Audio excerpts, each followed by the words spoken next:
Denzel Curry dropped ZUU. Follow up to last year's Taboo. Ooh, less than a Taboo year.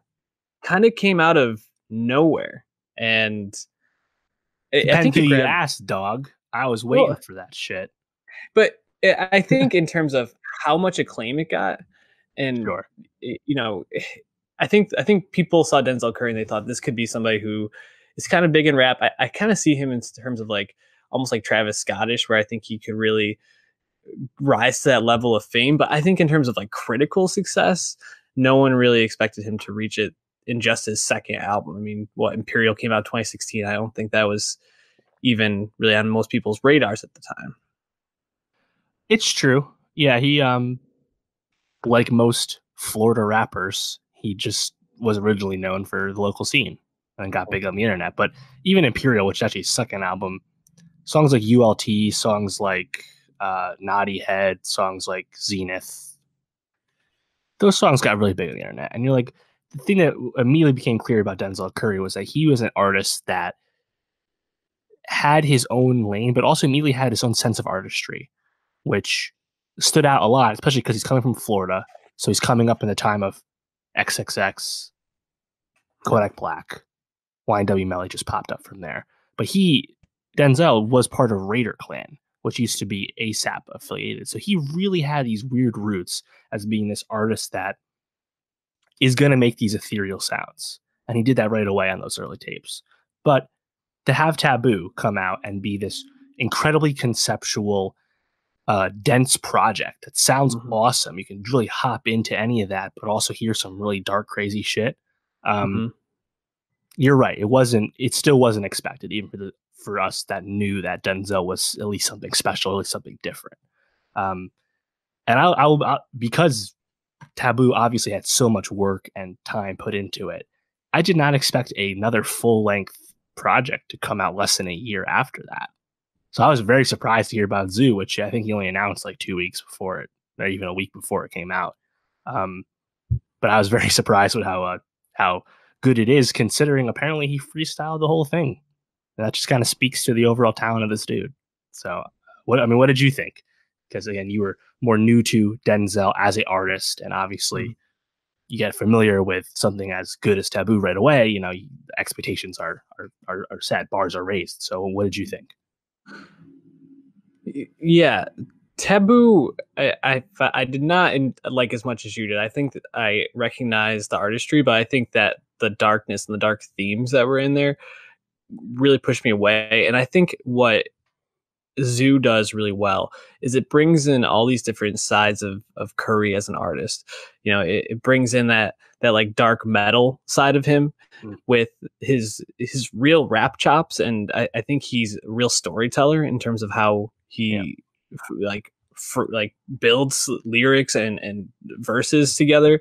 But then he also kind of got to show a little bit of his funny side of this. I mean, like the skit near the end with Yo was it's freaking hilarious, and like I listened to it I think like 3 times because I just was like laughing almost every single time when he's like he said one word the whole time.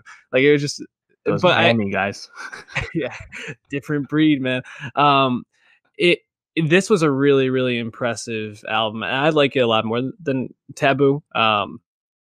I think ZUU for the first half, those first 5 to 6 tracks. So, ZUU, Ricky, Wish, Birds, and Automatic, and then Speedboat are just like untouchable. Like Yeah. what a 6 song run, and then it loses a little bit of steam in that second half. There's a lot more skits, some interludes. It ends on a strong note with PAT, I think, Mhm. and kind of a darker note in that song as well. But that first half is just like untouchable. Like it's really impressive that he's able to, like you said, finish like follow up Taboo this quickly with a project that he freestyled that sounds this good. Just super super impressive. Yeah, exactly. I agree. I feel like you get that back half, you get the interlude, you get the skit as you mentioned, and then he has some features from some Florida compatriots of his that were no Mhm. one's really aware of, and those songs, yeah, a little more dense, a little hit or miss. But those first 6 tracks are just so. I mean, having Ricky be the first single, and I'm like, oh wow, and this is pre we knew the album was coming.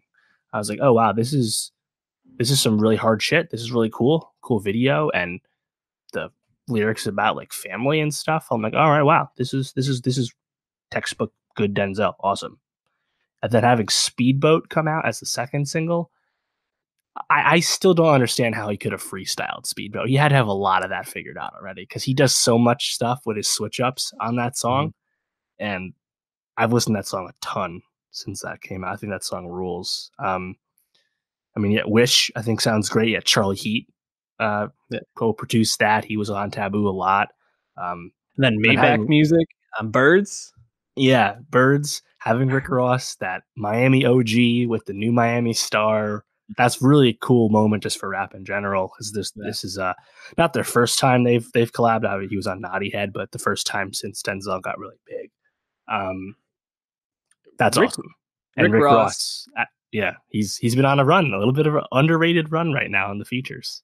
man, every time he shows up on a feature, I mean, not to take a shot at his weight or to have a bad pun, but like pound for pound, he really might be the Uh, best like feature like drop-in guy right now. Like every time I hear that, oh, and then he just comes in and just kills it. I'm like, damn. I think I really was like tuned into him as a feature artist or like just dropping in on these songs from Devil in a New Dress because he absolutely like steals that song in My mm, Beautiful Dark Twisted Fantasy. But I feel like ever since then he really doesn't miss when he just comes in for one verse. He's just like, yep, I'm gonna have hard my piano. yeah. But Hard Piano is a great example. He kills that one. Um, yeah, this album's really great, man. I'm happy for Denzel. It seems like he's really pushing himself in higher and higher in the rap stratosphere right now. And Automatic too. That's a Take Heath beat, and we have we just mentioned Take Heath before for Miley, Miley, but it's like Take Heath blows up right away. We kind of have an idea of what Take Heath sounds like from Block Boy JB and Drake, obviously, but this does not sound like textbook Take Heath to me. But to hear Denzel take a beat from one of the hottest mainstream producers there is and make a song that still sounds like a Denzel song, I think is really cool, and a lot of people can't do that. So yeah, this is just an incredibly impressive album, and I he's actually at the top. He's actually literally at the top of my list of artists I haven't seen perform. hmm. Um, and I'm still not going to see him just yet because he's not actually doing a solo tour right now. He is opening up for Billie Eilish, and I'm not going to. I don't want to see Denzel in an arena. I want to see Denzel in a small venue where it's fucking rowdy as shit. So holding out that he'll do a solo tour soon. Yeah, just like a side note, nothing to do with Curry, but the Eilish bad guy like meme challenge right now is like probably my favorite thing on the internet. Really enjoy it.